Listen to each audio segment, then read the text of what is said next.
ஏன் இந்த ஜாதிய ஒடுக்குமுறைகளை இந்த ஜாதி பிரிவினைகளை முன்னெடுக்கக்கூடிய குறிப்பாக அரசியல் தலைவர்களா இருக்கட்டும் இல்ல ஜாதி ரீதியான தலைவர்களாக திராவிட கட்சிகள் பொதுவாகவே சொல்றீங்க இந்த கட்சி அந்த கட்சி எல்லாம் கிடையாது. இன்னைக்கு நம்ம பொதுவுல பேசும்போது இந்த ஜாதி ரீதியான வேற்றுமலை கடந்து எல்லோரும் ஒன்றுபட்ட ஒரு தமிழ் சமூகமாக மாற வேண்டும் என்ற தமிழ் சமூகம். அடுத்து நீங்க வரும்போது தமிழ் சமூகம் வேற, அப்ப அங்க மொழி ரீதியான பிரிவினை ஏற்படும்.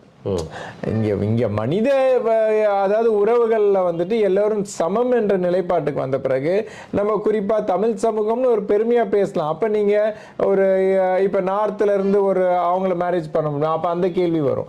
அது மாதிரி இல்லாம இந்த இடைவெளிகளை எல்லாம் கடந்துதான் ஒன்றுபட்ட ஒரு மனித சமூகமாக இந்த சமுதாயம் மேம்பட வேண்டும் என்பதுதான் காலங்காலமாக நம்மளுடைய பாரம்பரிய வளர்ச்சியாக இருக்கலாம், இல்ல பரிணாம வளர்ச்சியாக கூட பார்க்கிறோம்.